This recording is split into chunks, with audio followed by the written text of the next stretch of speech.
Good afternoon. My name is Andy Hallman. Later, we'll dive into the results from the state track meet. But first, today's top stories.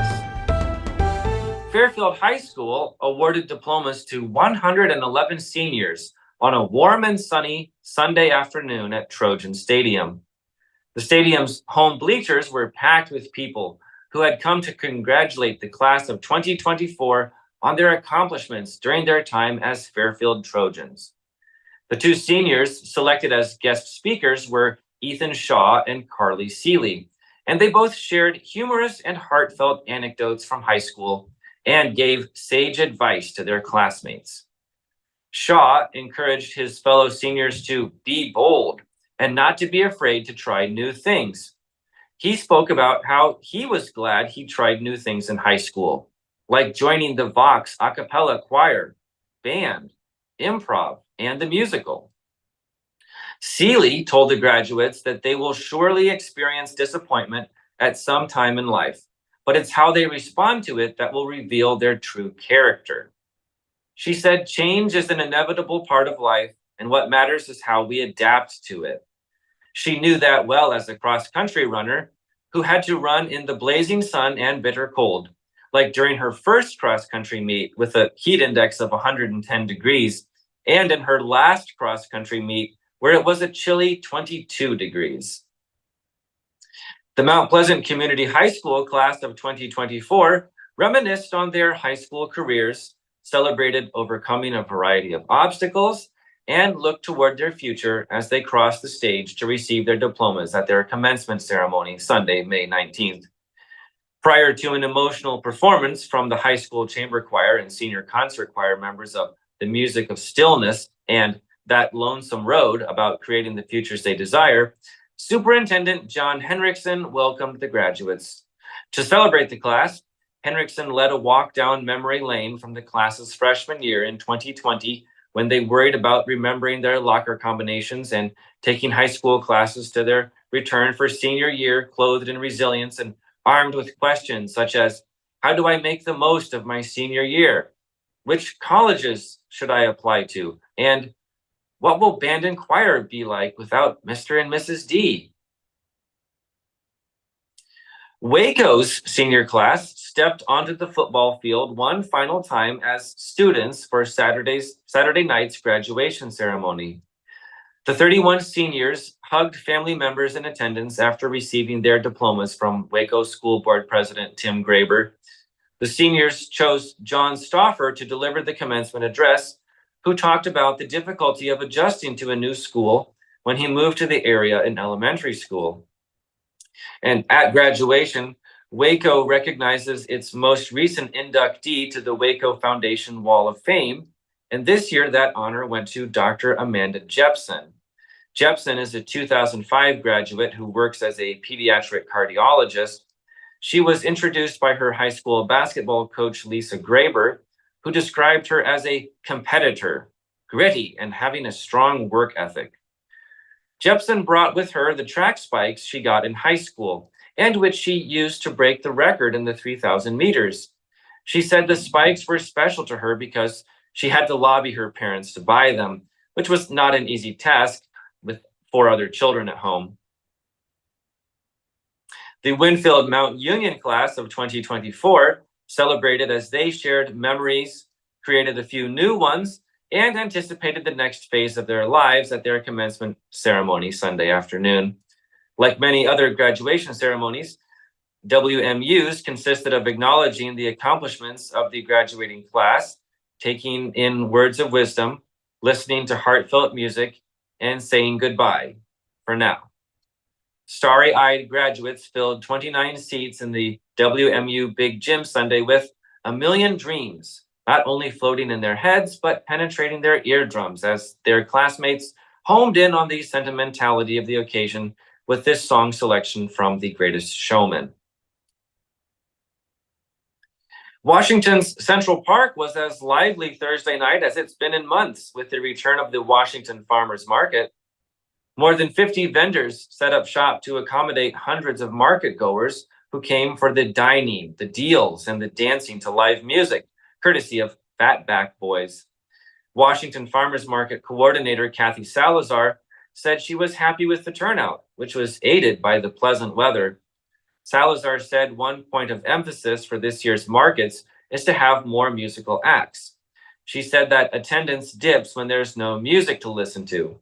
Salazar said the opening act of the market season, Fatback Boys, is very popular, and she knew it would attract a crowd. For more on the market, here's Kathy Salazar. Well, we're really happy with the turnout. We usually expect a larger crowd on the first night, but we always hope for good weather, because good weather always brings more people out. So when the weather's a little chilly or not sunny, we just don't get as many people. So Stacy Chenoweth and her son Mark set up a booth at the market to sell Stacy's baked goods, such as homemade sourdough breads, rolls, and cookies. She said Thursday was her farmers market debut and said she was motivated to have her own booth this year after some successful sourdough baking with a friend. Paws and More Animal Shelter Director Amber Talbot experienced a dream come true as the Washington County Riverboat Foundation awarded the shelter over $2 million.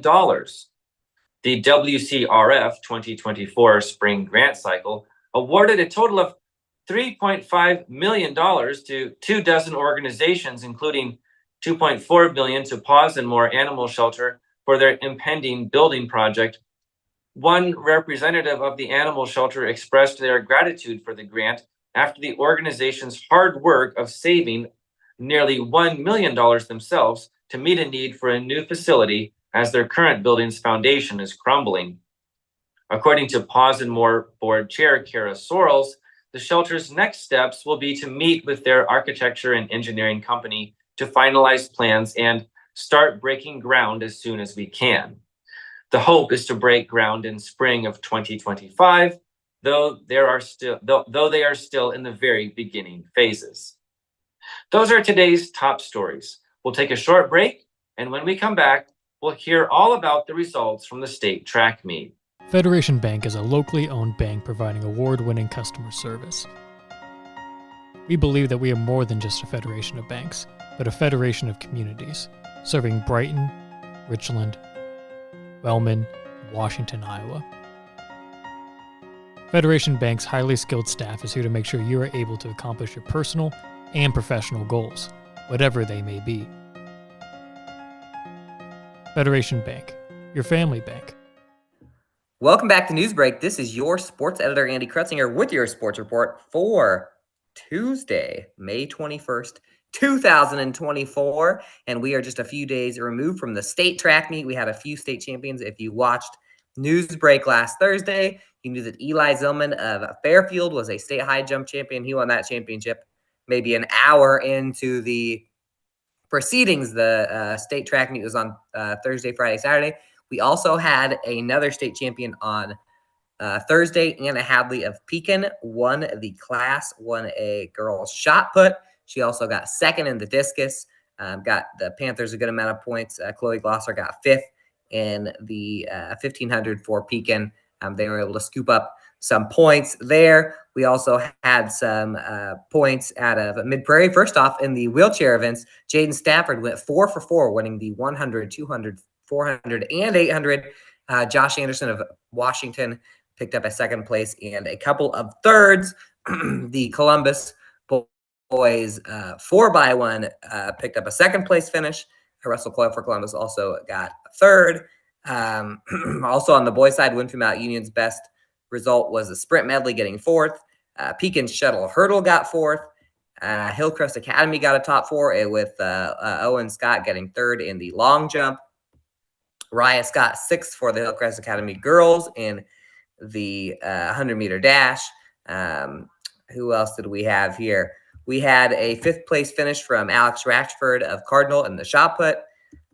And we mentioned Mid-Prairie a little bit. We had a fourth place finish from Landon Sullivan in the long jump from Mid-Prairie. And we had that would be the main ones out of the small school boys. Also for Mid-Prairie, Danielle Hostetler, 1500 meter. That ends her career. She ran 16 events at state in her 4 years with the Golden Hawks. And the girls sprint medley also got a top 5 there. They finished 4th. Jovi Evans for Mid-Prairie, by the way, 5th in the 100 and 200 meter dashes. Now, for the big schools, Mount Pleasant only scored on the girls' side, and their top finisher was the 4x100 team of Kinley White, Alex Scott, Bailey Jalis, and Andy Scott. They actually broke the Mount Pleasant school record in the prelims, not in the finals. The prelims, they they qualified 4th, ended up getting 5th in the finals. One day later, nobody scored for the Mount Pleasant boys. For the Washington girls, Ryan Pepper, 400 hurdles, 4th place finisher. She came from the alleged slow heat. The first heat, she won that by quite a bit, ends up running the race in a minute, 6.7 seconds for all of the Washington Demon points. Those are 5 points for the Demons. Mount Pleasant scored 7 points, by the way. They got 2 more from Kaya Goodrich in the discus, who got 7th, and Alex Scott got 8th in the 100-meter dash to give him 1. And that was all the scoring for the big schools. I mentioned Eli Zellman was the state champion in high jump. His teammate Ryan Giberson got 7th, which gave the Trojans 2 more points. And Washington boys had 12, and after day 1, they end up with 12. We had some state golf that was supposed to be wrapping up today, and it might unceremoniously wrap up.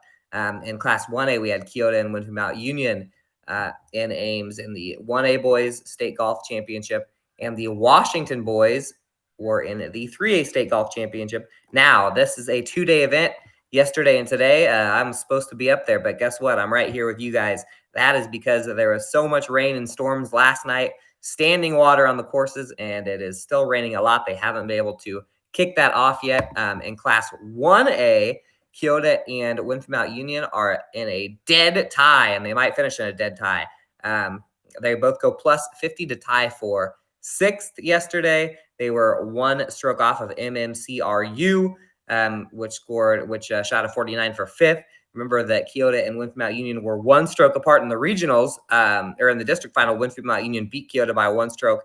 It looks like they might tie for 6th by the end of this, because if they cannot golf today, they will call both of these meets. Washington, and by the way, the top golfer in Class 1A out of our 2 teams was Carter Lloyd of WMU. He's tied for 15th. He's at plus 8. And on the 3A standing sheet, Washington is in 5th place right now at a plus 33. They are 17 strokes behind leader ADM, plus 16. Demons have been awesome all year. Kind of back and forth yesterday, but Roman Roth, the defending state champion for Class 3A boys, is tied for 3rd with a -1. He's 5 shots back of the lead. And if they can get some golf in, maybe he can climb up that leaderboard. He is their leader, and Luke Beanblossom was the second demon on the board. So a couple of seniors leading Washington. Again, that looks like it's on the way to getting called. So those would be final results in golf. Had a little bit of soccer last night, and a little bit of very important soccer. Washington and Fort Madison in the regional semifinals. The winner would get Xavier on Wednesday for a chance to go to the boys' state soccer tournament. And Washington beats Fort Madison 2-1. Demons got an early goal from Edwin Cortez. Fort Madison tied it up in the last 5 minutes of the first half, and Angel Mata gets the game-winning goal in the second half for the Demons. Fort Madison had a few big shots there towards the end. It was an exciting one, packed house at Washington Wellness Center. The Demons will play at Xavier on Wednesday. And we were supposed to have some tennis today. Ruben Luau of Fairfield was supposed to be in the Class 1A boys tennis tournament in Waterloo. That got bumped back a day because of weather as well. So he will be competing tomorrow. And a day later, the girls will be kicking off in Iowa City. And Jane Asanta from Mount Pleasant is in the singles. Ishida Mukadam of Maharishi is in the singles. And, of course, Maharishi's top doubles team is playing too. So that one takes place at the University of Iowa tennis complex there in Iowa City. So we've got a lot of important spring sports going on. We've had a little bit of baseball. Mount Pleasant went 3-0 last week, picked up a trifecta of wins. That included wins over Van Buren County and Cardinal. Washington defeated Highland last night 8-3. Fairfield had a couple big wins last week, so we're off to a strong start in big school baseball, and softball is scheduled to get underway very, very soon. We were supposed to have some Washington versus Cardinal softball today. That's already been canceled as well. And that seems to be all that we got for sports right now for you. When we get back to news break, Alex has your obituary. In the heart of rural Iowa, where community matters most, the connections we make are made to last. Meet KCTC, your hometown internet, phone, and TV provider. At KCTC, we're not just about technology, we're about people. Our dedicated team are your neighbors, committed to bringing you top-tier services right where you live. We believe in giving back to the community that raised us. Experience the power of a real connection with KCTC. Join us in building a stronger, more connected Southeast Iowa. Hello and welcome back to Newsbreak. It is now time for your obituaries. Deborah Susan Guillermo of Fort Madison passed away on May 17th at the age of 67. That is your news for Southeast Iowa. I've been your host, Alex Snyder. This has been your Newsbreak, and I will see you next time.